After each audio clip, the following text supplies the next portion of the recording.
Ay, give me the chip. I need the championship. Wait, we got a drink next to the team. Yeah, we can handle it. Welcome back to the Fight Pit, ladies and gentlemen. Thank you guys so much for joining us. Always, we appreciate you joining us in the Fight Pit. Welcome back to all the returning subscribers, and welcome to anybody joining us for the first time. Hope you guys enjoy yourselves as much as we do. Today, we are covering UFC Fight Night Sandhagen versus Figueiredo going down May 3rd at the Wells Fargo Arena in Des Moines, Iowa. Nice card. Very nice card, I must say. For a fight night, these last two that we covered, the Sandhagen Figueiredo, and then with the Machado Gary and Prates fight nights back to back. We're recording this the week of the Gary and Prates card, so that one hasn't gone down yet.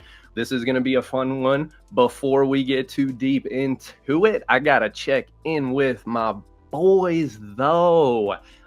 If you are joining us for the first time, my name is Drew of High Fight IQ fame and fortune. Sitting right next door, I believe, on this side, because it's flipped, we got Sean of the Dead, Sean Ryan Sports. How you doing today, Sean? Doing pretty good. Both my animals are going crazy right now, so I'm staying muted as much as possible. Excited to do this fight card. Hey, they're not the only animals going crazy, because downstairs we got Gaugeamus Maximus, the 12 gauge himself. How you doing today, Gage? I don't think I've ever been described as such. Dude, I'm excited about these next 2 weeks of fight nights going into 315. It's gonna be a good month of fights, a lot of competitive, high rank going at it, and quick shout out to Anthony Smith, laying them down, coming up in 2 days. Amen, brother. We do very much appreciate everything that Anthony Smith has done. We covered it a little bit in previous episodes, even though he has busted quite a few of my parlays personally. I don't hold it against you. I don't take it personal. That's just how it goes. That's the name of the game, baby. That's the fight game. But definitely go check out that previous episode. We cover all those fights, and it's a good time. It's a good time. I'm pretty confident in those picks. I do like those ones. It's going to be an interesting one. And then with Gary and Prates in the main event, forget about it. This weekend's going to go crazy, bro. It's going to be sweet. And joining us just in the nick of time, we have Matt Talks MMA. What up, Matt? How you doing today, brother? I'm doing good, and you? Doing well. Happy to have you. This the most packed house we've had in a little while. I dig it. But before we get into this episode, we are going to hit some current events. We don't have any card to recap at the moment, but there are a couple things going around on social media that I wanted to get your guys' thoughts on. These are 100% unconfirmed as far as I know. There's no confirmation of any of these, but we have covered these a little bit in depth in recent episodes. The first thing that I want to ask you guys about, something that Sean actually called 2, maybe 3 episodes back, is there is a rumor that the Islam Makhachev versus Ilia Topuria fight will be announced soon. And as of right now, like I said, it's not confirmed. I personally am not a big fan of the trust me bro type news, but there's quite a few pages that are sharing that around. So do you guys think that it's legit? And if so, how do you think it goes? If not, who do you think fights Islam for the belt in the meantime? And who should be Ilia Topuria's first fight? I think regardless, we're going to have to wait till after 315, because if Bilal Muhammad does lose, Islam's immediately going to 170. There's no hesitation. He's going to 170. He'll be done with 155. He'll fight for the belt up there. And if he wins it, he stays up there. If he loses, he may come back down, or he may just stay up there, fight and retire, whatever the case is. But if Belal Muhammad does win, he has already said he was willing to defend the belt again. And Ilya actually is the most deserving. Charles is on a 1-fight win streak, even though the Arman fight, I do believe, first, Arman was out, and second, I still gave him the third round, Charles, so I still had Charles winning the fight. But whatever. 1-fight win streak. Same thing with Justin Gaethje, 1-fight win streak. Like, you can't give these guys the title fight on a 1-fight win streak. That's just not that good. You have Ilya that has beat 2 guys that are possibly in the top 15 greatest of all time fighters. And he didn't just beat them, he knocked them the hell out, both of them. And ended Volk's reign and then ended Max's chin reign. I personally am not a fan of it. Ilya defended his belt one time. You don't get to move up, vacate your belt, and immediately get a shot. I don't agree with that. Yes, I agree with Sean saying he's on the highest total fight win streak. Everyone else is on 1-fight win streaks, a loss. Arman's hurt. Arman missed his chance. Dana said he won't get it again. I just don't think Ilya's success was in a lower weight class, and you can't, unless you defended your belt 5-6 times, like a Volk, or like an Amanda Nunes, or one of these people that just have beaten the division up and down. Is he deserving if he wins one in 155? Yeah, for sure. I don't hate that. But I do think it's Charles. I do think Charles beat Arman. And that left a salty taste in my mouth, personally. That Arman got the title fight right after beating Charles. And if you scrub that loss from Charles, Charles has lost one fight in a very long time, and his essay is long. So I think Charles is the fight to make. Everyone wants to see it. Again, all the homies love Charles. And I think it's Charles' last chance to really try to get at the belt anyway, so I want to see him get there. But if it's not Charles, I don't know where you go. It has to be Ilya at that point, because it's one of the two. I think Paddy Pimblett does fight Justin, and I think Dustin fights whoever the fuck he wants. And I would love to see Ilya fight Dustin and just add another jewel to the crown of Ilya's knockouts. But Ooh.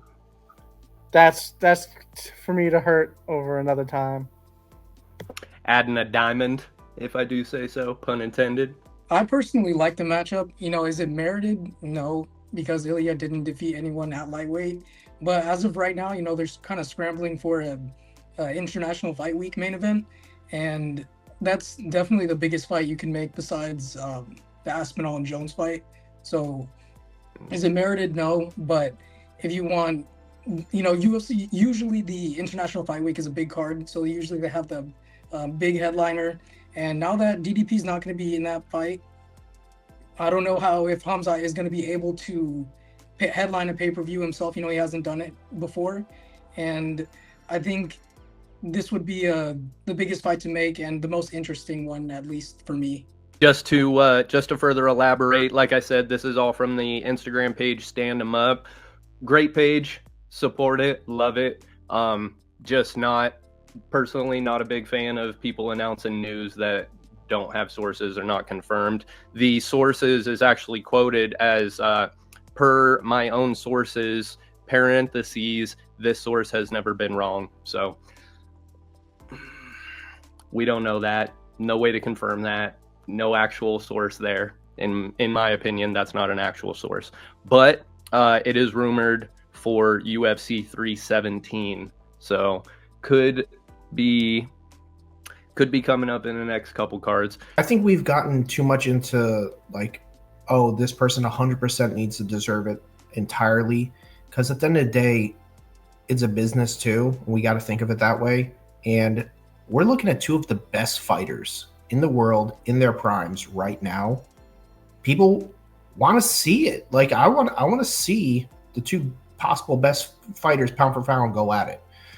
This isn't like a Tom Aspinall, John Jones situation where John's saying there isn't enough for him to fight Tom, but it's one of those cases where it's like, hey, like, you guys are both incredible.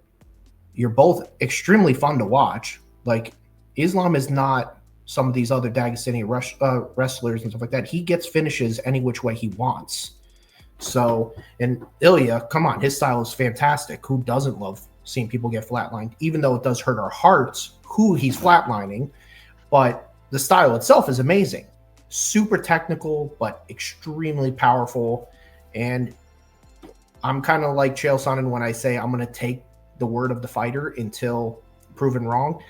Ilya said on Joe Rogan's podcast that at 155, he doesn't have to lean a good combination. He just has to touch you, and he believes he's putting anyone out. Like, I'm going to believe it till further notice. And legitimately, if he's not fighting for an interim belt, or a number one contender fight against Charles Oliveira, he should be fighting Islam. And that's where I stand on it. I feel it. I would not be mad at that fight. I definitely do understand if they decided to give Ilya a warm-up fight at 155 first, I would understand that. But I wouldn't be mad if they did make that fight. Speaking of Chael Sonnen also has made the claims that the John Jones versus Tom Aspinall fight will be official. So something to look forward to. And the other rumors floating around that I wanted to cover real quick with you guys. I saw a video that appeared to be Caio Borralho confirming that he is fighting Nasruddin Imavov next. Also saw a couple rumors floating around that it will be announced that he is fighting Khamzat Chimaev next. So we'll go around the horn real quick. I want to know, which one would you prefer and how do you see it going? What I would personally want to see is Khamzat versus Nasruddin Imavov. I think, he just knocked out Israel Adesanya, so I think he is going to be the rightful, at least, person to take that. And against Caio Borralho, it's still a good fight, but I personally see Khamzat having his way with both of them. But I think Nasruddin Imavov has showcased more of like wrestling and his takedown defense against Brandon Allen. So I think it could be a pretty interesting matchup, to say the least. I like where you went there. I do like where you went there. I would rather see Caio Borralho fight Imavov. But I think he is going to fight Khamzat, I think, from the rumor mill and how it's circulating. And Caio Borralho's tweets calling Imavov a pussy and for not signing the contract. And him and Khamzat kind of like going back and forth lately. Like, then right after they go back and forth, contract signed. So right. I'm just reading the breadcrumbs here. So I think that's where we're headed. I do think Khamzat kind of, at a certain point, you got to stop saying he's going to get checked by a really good striker with good takedown defense and just think he's going to run through people. At a certain point, especially after what he did to Bobby Knuckles, I'm like, okay, well, I got no questions left. I'm kind of with Gage here, where if you pay attention to the later topics of the breadcrumbs, you're going to see that it seems like it's more likely it's going to be Khamzat Chimaev versus Caio Borralho. And honestly, I just want to see Caio fight. I want to see Khamzat fight. I want to see Imavov fight. So all three of them are fun fighters, fun styles. Like, you can't be upset when they get in the octagon. So I'm excited any which way it happens. Whoever's fighting who, obviously being more of a diehard fan. Other people don't really know Imavov much other than, he beat Israel Adesanya. That's all they'll know. So it's unfortunate, but I think that's why Caio got the edge, because of the fighting nerds, just the record of all of them. That's why I think Caio's going to get the nod in general, because they already have this hype and they might need it to either main event a pay-per-view or be a co-main. So having Imavov at this moment, he doesn't have the hype around him, the name around him, even though he has an incredible win under his belt. That's true. And dude, it's been maybe 3-4 of the last cards, all just fighting nerd hype. And the hype is real. You got to ride that train all the way to the bank, bro. So wouldn't be mad at it. Wouldn't be mad at any of those, honestly. I do like the idea of Caio Bahalio versus Hamzat. I think that's a stellar matchup. I think any of those, any which way that you book those, it could make for a pretty entertaining fight. Real quick, we are going to take a short break to let you know about the sponsor of this episode, Bucked Up Supplements. The good people at Bucked Up aim to provide customers with the highest quality supplements and fitness products that help to achieve your health and fitness goals. Bucked Up is committed to using only the best ingredients and the latest scientific research to create innovative and effective products that enhance performance, increase energy, and promote overall wellness. Whether you're looking to bulk up, lose weight, get shredded, or just improve your overall health, Bucked Up has the right supplements for you. Bucked Up provides an array of supplements including pre-workouts, proteins, creatine, test boosters, BCAAs, vitamins, and their signature deer antler velvet spray. Not sure where to start? Bucked Up also offers pre-selected stacks that bundle the right supplements for your goals for you. And with their 45-day money-back guarantee on all supplement products, you don't have to worry about wasting your hard-earned money. So head on down to the link in the description to go straight to the Bucked Up website and make sure you use code FightPit20 to receive 20% off your supplement order every time you order. Thank you to Bucked Up for sponsoring the Fight Pit, keeping the lights on, baby. We appreciate ya. All right, getting on down to business for this UFC Fight Night Sandhagen versus Figueiredo card. Taking a look at the prelims real quick before we get into the picks and predictions. This prelim card, honestly, if I do say so myself, there are a few fights I think could have been on the main card. Absolutely. There's a few fights on here that I think could have been a main card headliner on certain nights, certain fight night cards, and I think there's some pretty exciting matchups to look forward to on this one. Starting off the night with Juliana Miller versus Ivana Petrovic. Solid fight. Juliana Miller, if you guys haven't been paying attention at home, Juliana Miller is a name you want to look at. Also, shout out to the homie Ryan Loader, Ultimate Fighter winner, MMA Gold guy out there with certain people as Anthony Fluffy Hernandez, Max Payne Griffin, Aspen Ladd, Autumn Norton. Just great group of people out there. Solid place. And then also Team Alpha Male guy too. So it's an excellent fight versus Azamat Bikoev. Then we have the third fight of the night. This is the most puzzling one for me. We have number 9 ranked Marina Rodriguez versus number 12th ranked Jillian Robertson. That is a main card fight, in my opinion. That's a main card fight. Main card fight. I see some bias going around there, Drew.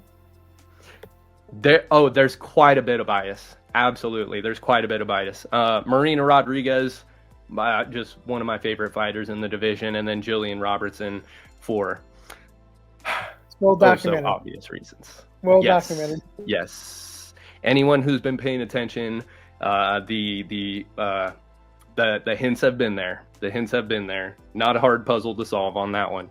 And then also shout out Gaston Bolaños, CSA fighter from the California area, somewhere that I'm Dublin, California, gym that I've been a big fan of for a long time, since way back in the day, going up against Quang Lee. Then we got Thomas Peterson versus Don'Tale Mayes. That's not a bad heavyweight fight. I do like that one. And then returning to the UFC, Mr. Huda Fook, Jeremy Stevens versus Mason Jones. Bro, welcome back, Jeremy Stevens. We missed you. Then we got Cameron Smotherman versus Sergey Sadeh. And then the prelim card headliner, number 10, Yana Santos versus number 11, Mommy Miesha Tate. I if anybody is ever disappointed that Miesha Tate is on a card, I don't know what to tell you, man. I don't know what to tell you. These are some pretty solid prelim fights. Like I said, in a different world, in another week, in one of the down weeks, one of the slower months, I could see several of these fights being on a main card of a fight night. Anybody have any bets that they want to throw in on this one?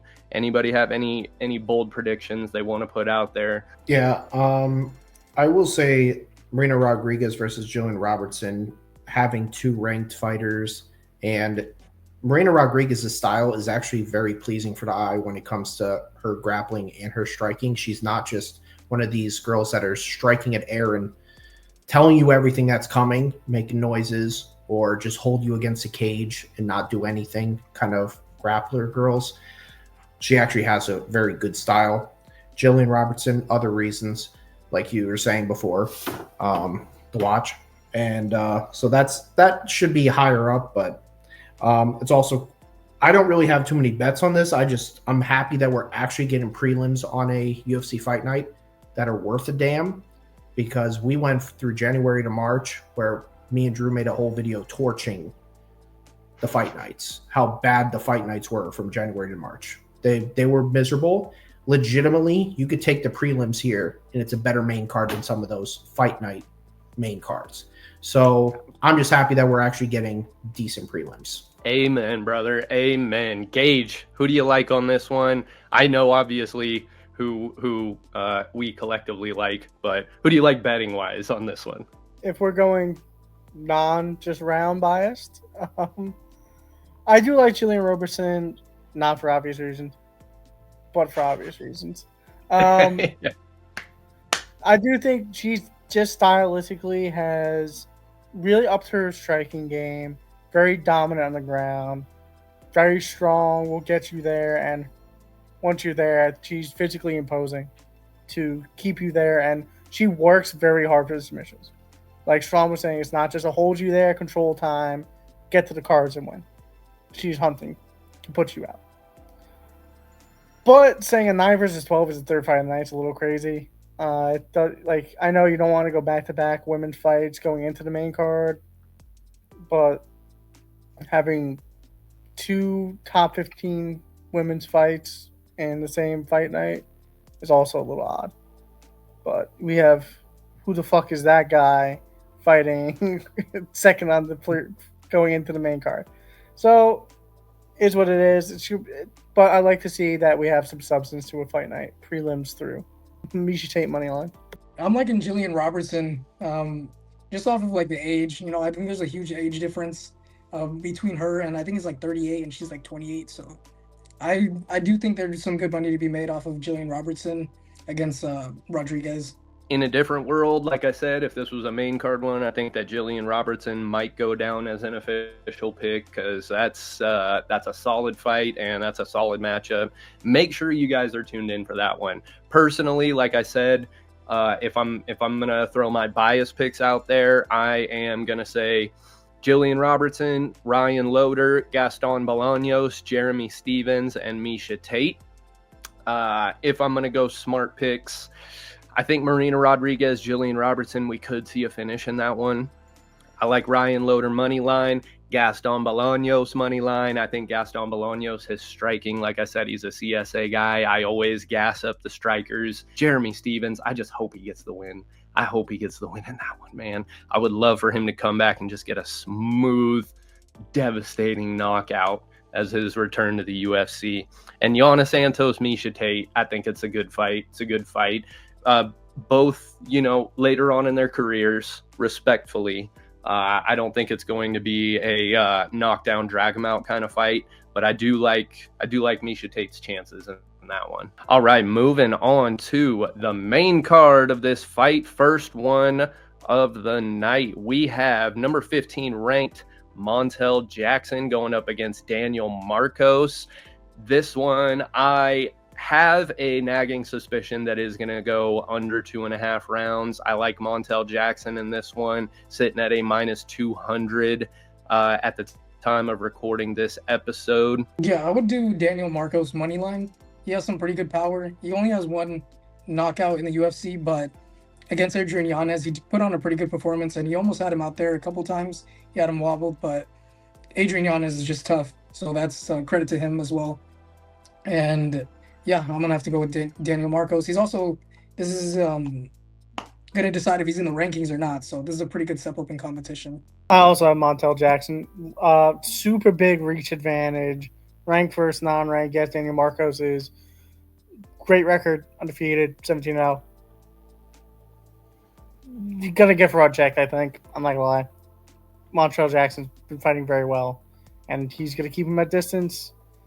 And I would just take him money line. I couldn't tell if he's going to put him out or go to the cards, but I would lean towards cards. That is a tough one, yeah. Montel Jackson not been to the cards very often lately. Daniel Marcos in his wins, I notice, getting it done, but some of them have been drifting on into the later rounds and to the cards. So I like I said, nagging suspicion. I think this is going to be a finish. I got under 2.5 on this one. I'm going to go with Montel Jackson. A couple reasons. One is if you look at, I'm a big fan of looking at the last couple fights, and like two of Daniel Marcos's last 5 fights have been split decisions where the judges thought he lost against guys that are not at the level of Montel Jackson. So Daniel Marcos, it definitely has a range issue in this fight.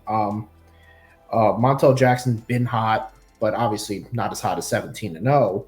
But he's been 5-fight winning streak, has been finishing people over that. He is in ranking.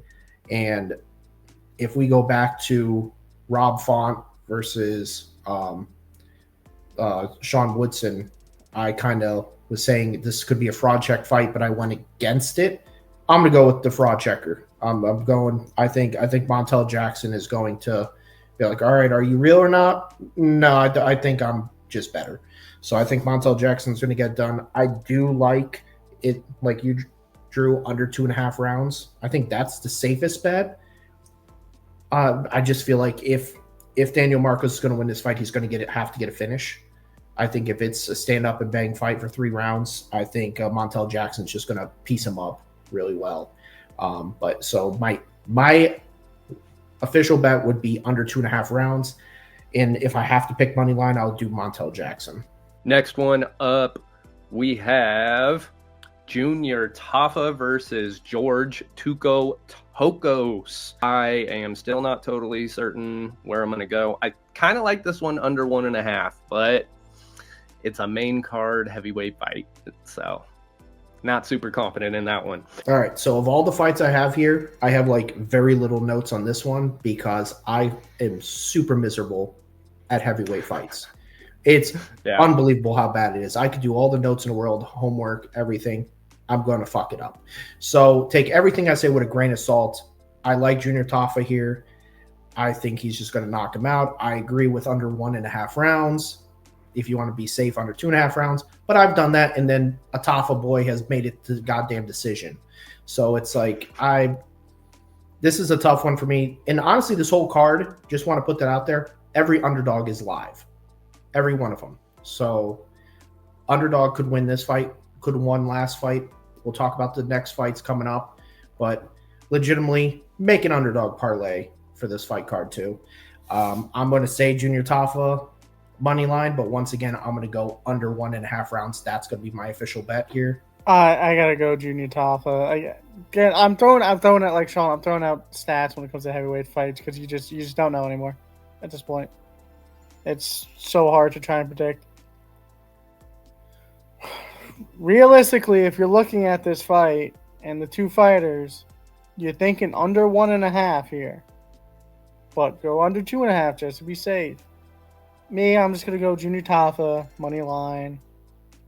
The Tafa boys are due at this point. They've had rough loss after rough loss after rough loss, and we gotta get some Kiwis back in the win column here and see some shoeys because we've been in a shoey drought, boys.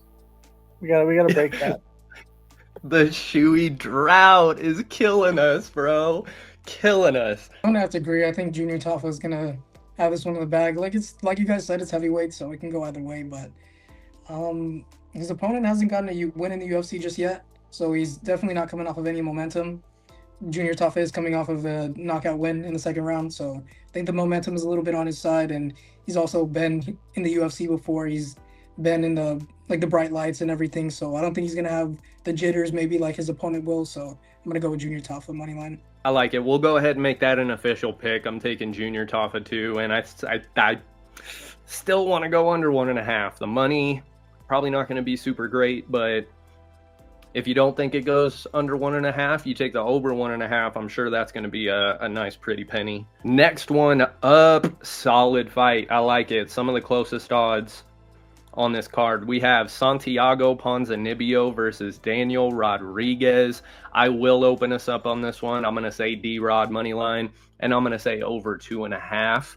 I'm going to probably go with Daniel Rodriguez. Santiago Ponzinibbio is a little bit older, and I would get this one by decision for sure. They do have some pop in their punches, but it's not like either of these are knockout artists or anything of that sort. So I'm going to have to go with Daniel Rodriguez by decision. I am taking my dog of the week right here, I think. And Santiago Ponzinibbio. He's been fighting real well lately since he moved weight classes after his loss to Kevin Holland. Came back focused, looked great. Lost one split decision I didn't agree with anyway. D-Rod, on the other hand, hasn't been looking real great of lately. When I first looked at this fight, I thought it was going to be D-Rod all day with the age, and D-Rod was fighting against Alex Morono. He looked okay, but not super overwhelming against Alex Morono, who's coming off 2 very, very bad showings. And then his fights before that, split decision, knockout loss. And Ponzinibbio's fight once a year, but he's fighting good competition and winning. And I think he's won 3 fights in a row, aside from that terrible split decision. So I got to go with what I'm seeing, with what the stats see. Like Sean says, the last 5. I got to look at it. And I got to go Santiago Ponzinibbio plus money. I had Santiago's last fight, and I was very impressed with how good he looked. And I definitely pay attention even more to the fights that I picked just to see how off I was, because it pissed me off when I was completely off on reads every time I picked Jamal Hill. So I am going to go with Santiago here. This is going to be a good boxing match. I really do think so. This is going to be fun. I could see someone get knocked out, but I don't think so because both of them have good chins. They really do. Definitely Rodriguez. He's been hit by some nasty shots and just steps forward. He has that dog in him, seriously. And on top of it, Daniel Rodriguez just gets unlucky. You got to put that into, like, when you get like a Chris Curtis, you get a the one that fought Anthony Smith with the calf kick. What was his name? Jimmy Crute. Jimmy Crute. Like, when you think of these fighters, like, some of these guys they're just unlucky. Johnny Walker. Johnny Walker. Like, I think Daniel Rodriguez is kind of in that category, and I'm gonna bank on a little bit of that too. Even though this isn't really an unlucky loss, but I do think it goes to decision just because out of durability of these two fighters. But I think it will be a fun fight, and it could steal fight at night too, in my opinion. I do not think this will be boring whatsoever, and this will be. I'll say later if this is my dog of the week or not. I'll come back to it because I'm not sure on this next fight coming up yet. So that's So Ponzinibbio is once again. My official bet would be the rounds. I'm going to say over 2.5 rounds. I think a decision, but my money line would be the underdog. Speaking of tough ones, next one up, we got number 13, Reinier de Ritter versus Bo Nickal. Bo Nickal Bo Nickal currently sitting in a -300. Reinier de Ritter at a +2.5 to 1. And this is the only fight on the main card I still don't have a pick for, honestly. I want to say that this one goes under 2.5. I think if Bo Nickal is going to put it on him, he's going to try to put it on him and get him out of there. Just Bo Nickal, one of those guys. Got that hype train on his side. Reinier de Ritter, though, coming into the UFC, back-to-back subs right out of the gate against some tough opponents. Gerald Mearshart and Kevin Holland just absolutely ran through Kevin Holland. Did not see that coming. So I'm thinking that this one is going to go under 2.5, but it's a tough one. I do think Reinier de Ritter is a live dog also. First thing I want to say is look at the sizes of these two. Legitimately, de Ritter is like Alex Pereira middleweight size. It is unbelievable that he makes it this weight class. But that does also make it to where you can get wobbled, put down a little easier, oxygen to the brain, all that stuff. My key to this fight is Bo Nickal's jab. He was working on a jab last fight against Paul Craig, and that's basically how he won the fight. I think if it goes to the ground, there's some scary submissions de Ritter can throw up and get this. Like, he could get it on the ground. He can be the one forcing the matter on the ground. There's a difference between who said this? Someone recently just said this. There's a difference between MMA. Oh, Patty Pimblett. There's a difference between MMA grappling and normal wrestling. And this is not NCAA 3-time national champion wrestler. This is MMA wrestling. There's a difference. And that's where de Ritter is really damn good. He doesn't have massive accolades in the grappling department, but he's a damn good MMA grappler. And I really want to go underdog in this one. It's real, but I just feel Bo Nickal is just going to do the jab and stay away, kind of like Paul Craig fight. I think it's going to be just a rinse and repeat fight. I really do. I think it's just going to be, he's going to jab. He's not going to try to do the ground stuff. He knows how dangerous this guy is on the ground any which way, just like Paul Craig. But at the same point, de Ritter has that anime plot armor on him right now. Like, he just has that kind of thing where it's like, no, I'm not going to lose. I don't give a damn who you put me up against. I'm just going to submit everyone. So I love the fight. Absolutely love it. And once again, I said earlier, bet an underdog parlay. Seriously, an underdog win this. I'm going to go with Bo Nickal money line. I like over 1.5 rounds. Once again, I think it's going to be a rinse and repeat of Bo Nickal Paul Craig fight. If you haven't seen it, you don't need to watch it. Oh, I have a little bit of differing opinion. I've called Reinier de Ritter's first 3 fights in the UFC on this podcast, and I have been right every single time, just by doing one simple thing of betting on Reinier de Ritter. So, I'm not going to stop doing that right now. I think I didn't like how Bo Nickal fought Paul Craig. I didn't like his thought process going into it, and he just looked like he just wanted to kind of just get out of there with the win. Not really push himself, not really try to, be dominant in the cage. So, Reinier de Ritter has so much experience, former champion, rolling through people, rolling through good competition.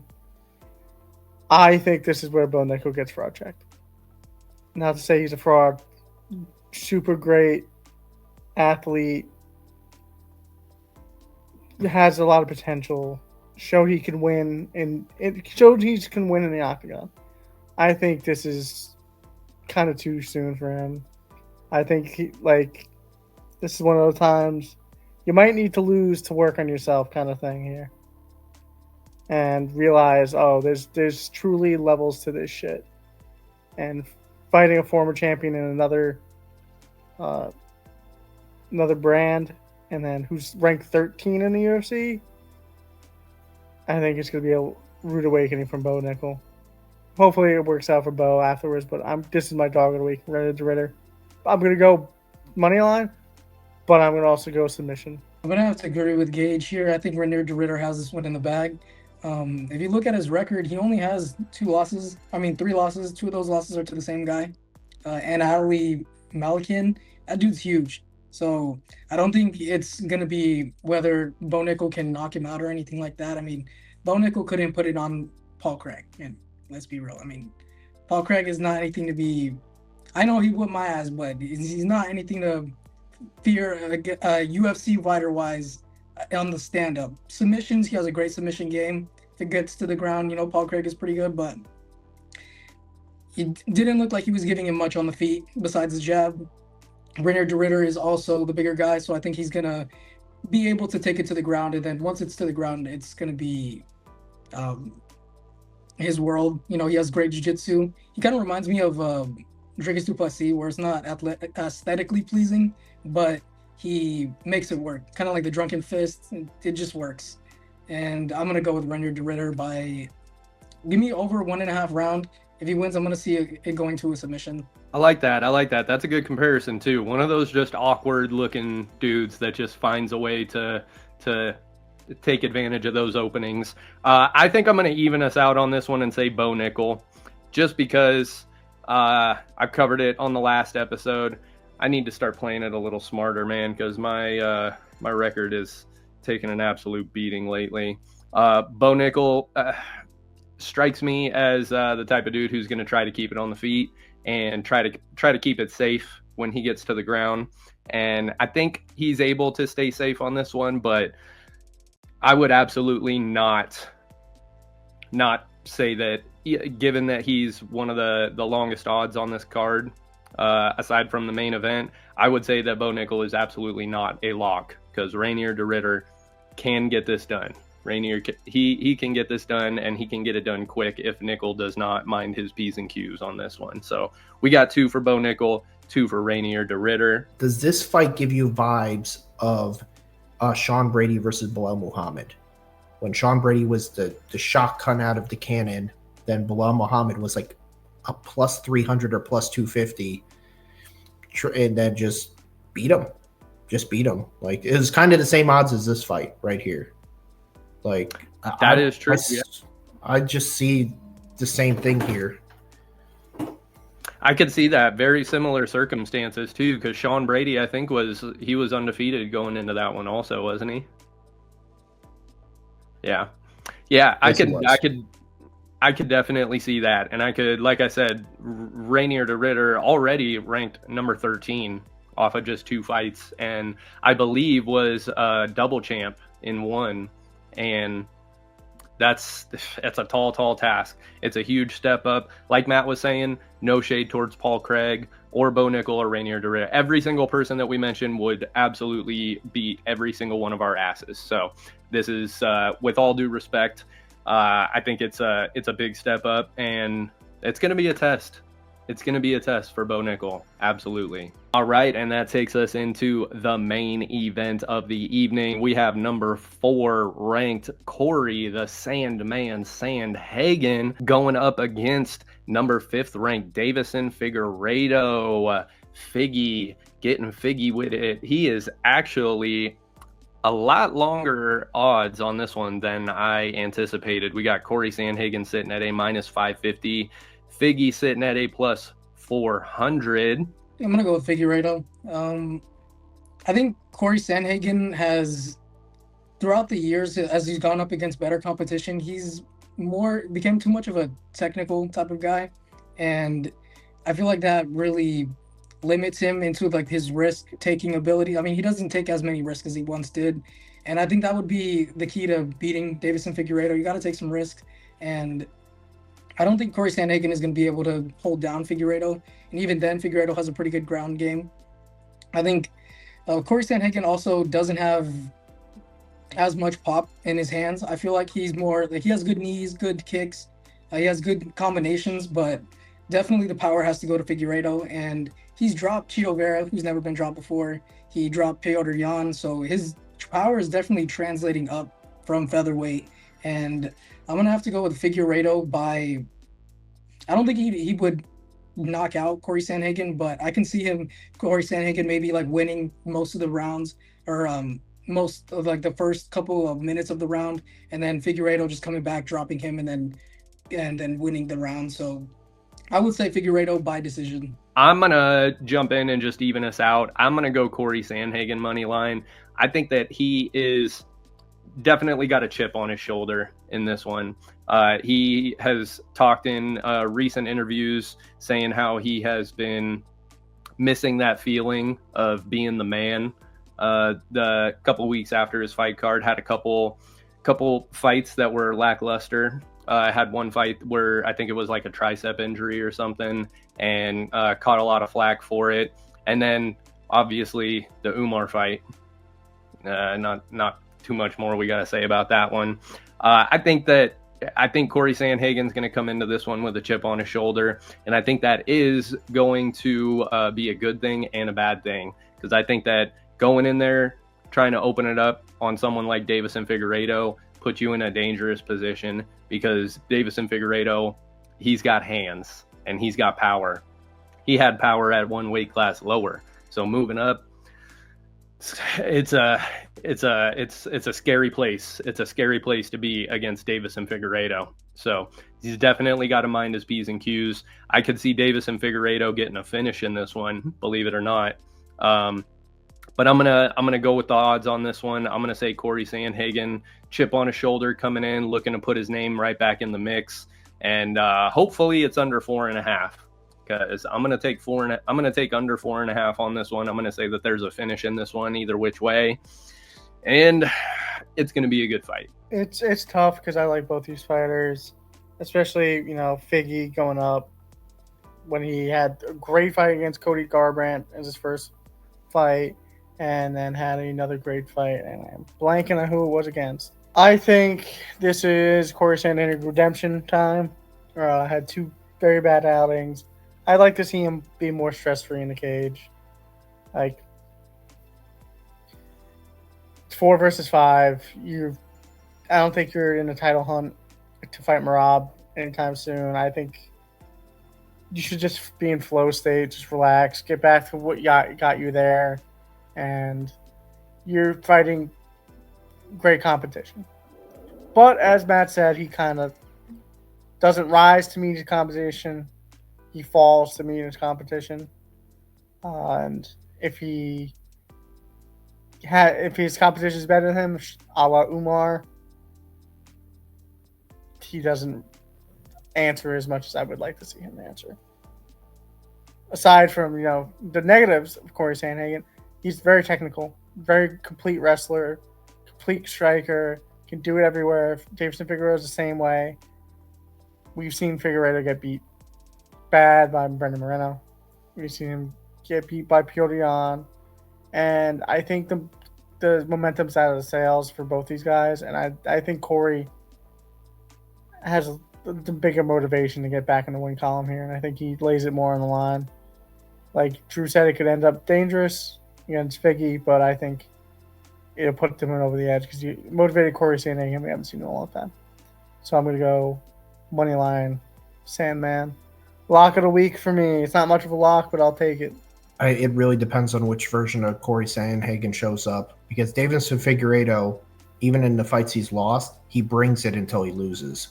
And like we saw against Peter Yan, we've seen it against Brandon Moreno. He brought it to him, but then lost. Like, that's just how he is. He's one of those guys that if he's down on the cards, he's going to bite down on the mouthpiece and push forward. He's just one of those guys.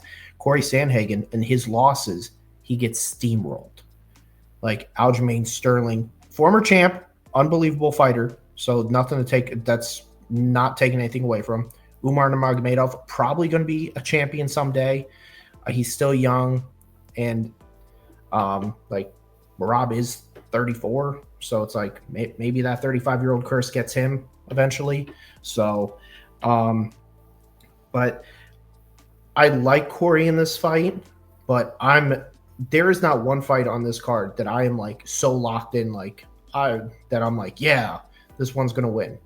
I can easily see Deiveson Figueiredo win in this fight. And if I think there's a finish in this fight, Figueiredo is going to get the finish, not Cory Sandhagen being the minus 500 plus favorite, which is absurd. In my opinion, that is absurd. I think this 4 versus 5 should not be this. No, and I really don't believe so. I like Matt's probably going to have a bet on this with Figgy in there, and he could damn well hit some good money. That's for damn sure. I would like to see this almost be a pick'em. I would too. At most, maybe a 175 for Cory Sandhagen, but that's at most. Yeah. Like touching minus 200 be or a over. plus 100 Figgy and like minus 125 Cory. Yeah, that's legitimately that's what odds should be. To have it minus 550 is kind of ridiculous because we just saw Cory Sandhagen, a striker, get outstruck for 5 rounds by Umar Nurmagomedov because he's so worried about the grappling. Deiveson Figueiredo has great striking and grappling and power. Everything, submission game, everything. Like, Figueiredo could easily win this fight. I just think Cory just has the length advantage and he can kind of piece him up. But at the same point, it's going to be a tough 5 rounds for Cory Sandhagen. But I think he's going to win like 3-2 by decision. But I will not be surprised at all if Deiveson Figueiredo gets a KO or a submission in this fight, by any means. I'm going to say over 2.5 rounds is my bet, but money line I'll go Cory Sandhagen, not confidently at all. All right, so we got 3 for Sandman and 1 for Figgy. That will not go down as an official pick. But as far as official picks go, we only have Junior Tafa on this main card. So he's gonna lose. One. He's gonna lose now. He's gonna lose. Guarantee it. He lost already. Seriously. Already fucking Seriously. lost. I don't really know if I have a dog or a lock of the week either, but we can we got Gage has locked in Cory Sandhagen as the lock and Reinier de Ritter as the dog. Do we have any other dog of the week or lock of the week candidates? Go ahead and just throw them out there. Santiago is dog of the week. Montel Jackson versus Daniel Marcos not to go to distance. I feel like that's a finish either way. Reinier de Ritter as a dog. I like that. Man, even though I picked Bo Nickal, I kind of do want to lock in Reinier de Ritter as the dog of the week too, because I think that's as good. Plus 250, that's beautiful money. But Deiveson Figueiredo, man, at plus 400, you're never going to get Figueiredo at plus 400. That just doesn't happen. That does not happen. That's a toss-up for me. That's a toss-up for me. Go crazy. Yeah, this is a great card for underdog parlays. Great value. Yes. Great value. I'm gonna bite the bullet. I'm gonna do it. I'm gonna say Junior Tafa and Tuco Tokkos not to go the distance is my lock. Now it's a 3-round fight with 14 strikes thrown. Yeah. And Junior Tafa losing by decision. And 17 takedown attempts with 0 landed. So there we go. We got Junior Tafa and Tuco Tokkos not to go the distance as a lock. We got the Montel Jackson Daniel Marcos fight not to go the distance as a lock. We got Cory Sandhagen as a lock. And the dogs, we got Reinier de Ritter and Santiago Ponzinibbio. But also throw in there live dog Deiveson Figueiredo. All right, and that takes us on to our favorite segment, the latest edition of the Fight Pit UFC Trivia. And Sean is going to lead the way on this one. Sean, take it away, brother. All right, we've been doing a lot of top 10, so I'm going to change it up. We have two different who's this fighter. So we got one, and then we got another one afterwards. So I'm going to give you 5 hints, one at a time. Pokemon. Yeah, basically, who's that Pokemon here? All right, you all ready to go? Yeah. All right. First hint, who's this fighter? Has 7 UFC losses. Pass. I'm going to pass too. All right, we got 3 passes. All right, the next hint, has fought at middleweight and light heavyweight. Couple names come to mind. Mm-hmm. Right off the bat, I'm thinking, that's tough. That's tough. I don't know exactly how many losses any of them have, so I'm going to pass. Pass. 3 passes? All right. Third hint, 14 finishes in the UFC as wins. Ooh. Middleweight, light heavyweight, 14 finishes.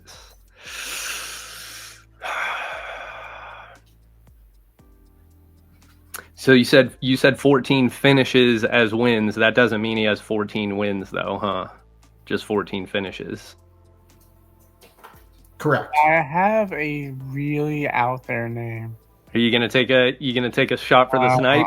I'm gonna pass for one more. Matt? I'm gonna pass as well. Okay, yeah, I'll pass. I'll wait till the next one. All right, so I'm gonna re-go over the first three because hint 4 kind of gives it away a little bit. All right, so he has 7 UFC losses, has fought at middleweight and light heavyweight, and has 14 finishes in UFC as wins.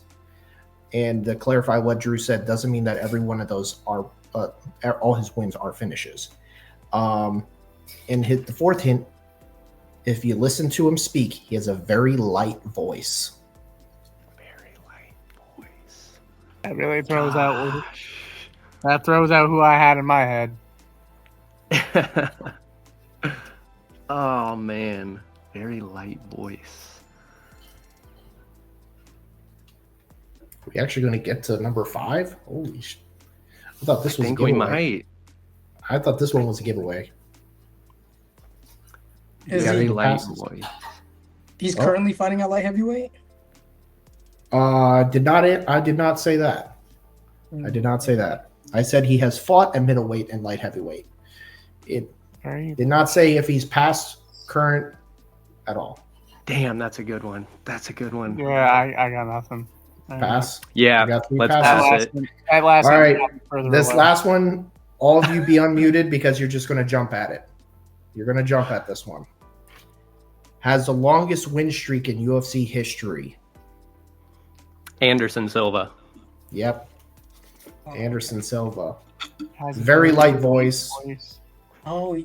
That's a good one. That's a good That's one. That's why I thought I was going to give it away. If you've listened to him That's speak, he has really such a super light voice.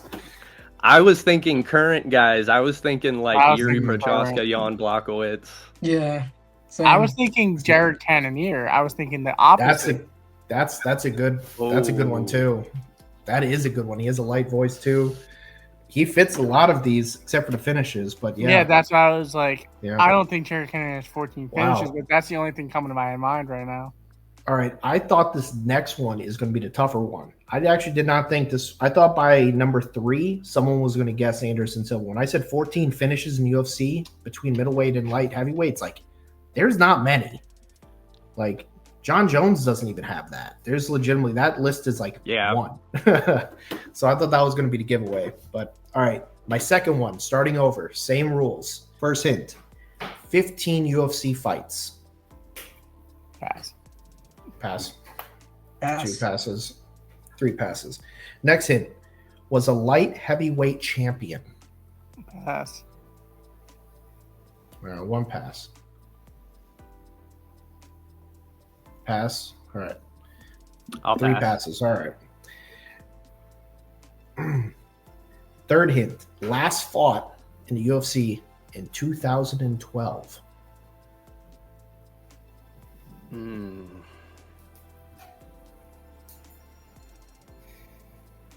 Light heavyweight champion, 15 fights, 2012.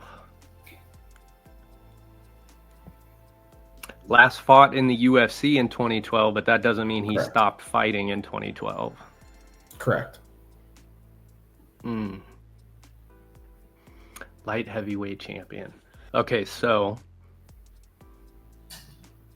last fought in 2012.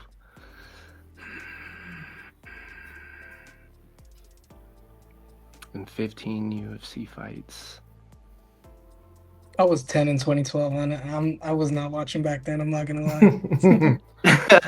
lie. He's honest though. That is what I appreciate about you, man. That is what I appreciate. I wasn't rocking I'm- the sport like I am now. I'm really trying to grow my brain. Damn, I kind of want to try for the snipe, but that'll. The next I don't wanna one take you will myself out you'll of the get it. running. I think you get it on the next one for sure. All right, run it. Or you want to take the Yeah, snipe? Drew? go. Run it.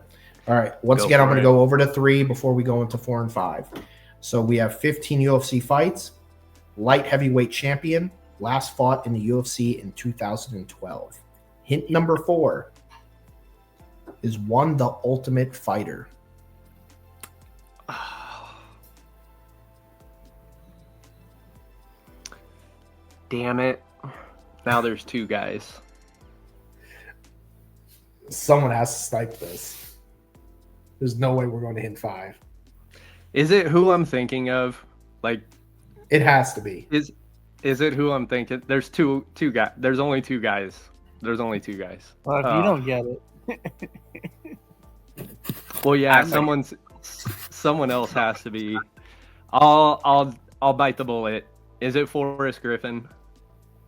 It is Forrest Griffin. It is Forrest Griffin. Damn, I was thinking him too. Baby. Boom. Yep. It was either Forrest Griffin or Rashad Evans. Yep. I was thinking Rashad Evans. All right, I'm going to go over to 4, and then I'm going to say the 5th one, which 100% gives it away.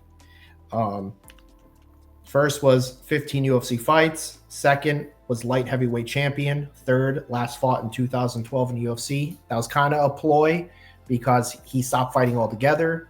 So kind of made you think a little bit if it fought outside. So he stopped fighting altogether. Won the Ultimate Fighter is 4. And then the 5th one that would have given it away had one of the most important and best fights in UFC history against Stephan Bonnar.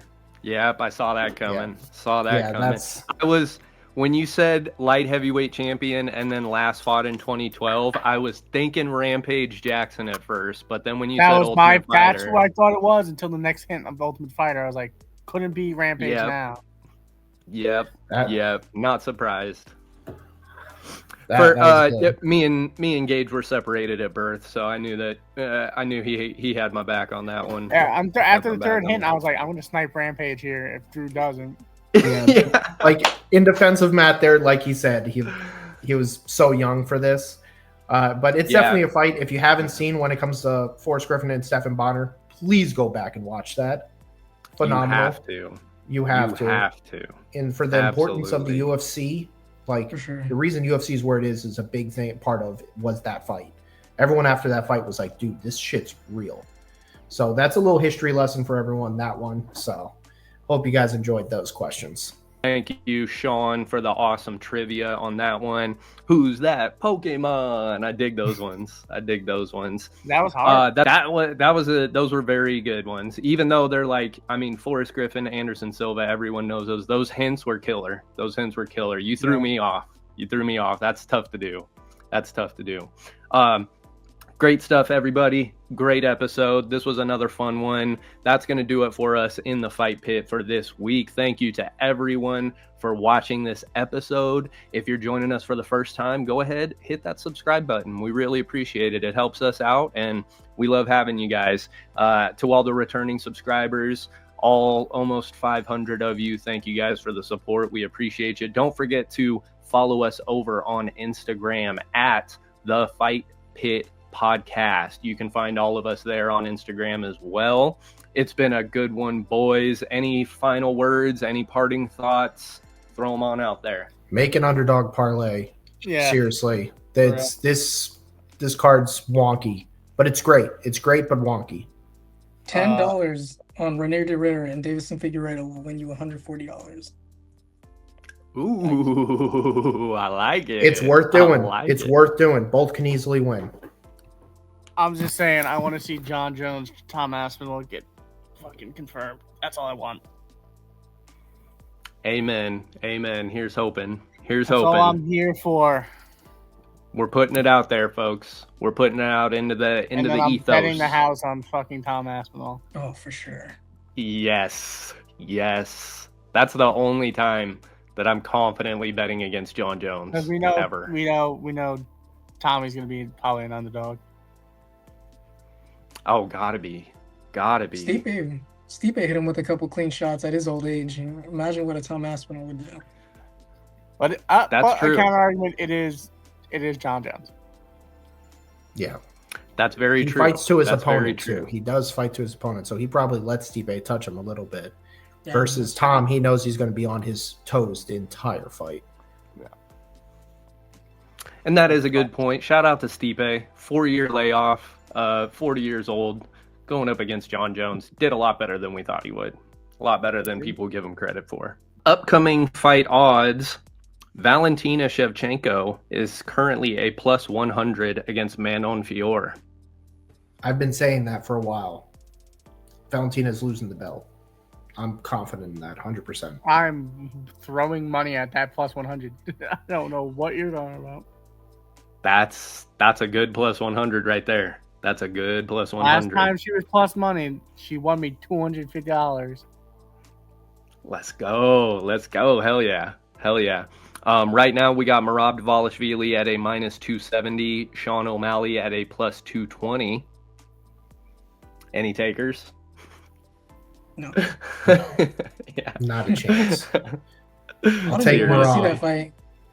No one wants to see Nah. that. It's Dana's over Jesus. here saying, "Oh, the fans, the Nelk boys are not, they're friends with Sean O'Malley, so you can't take their opinion Exactly.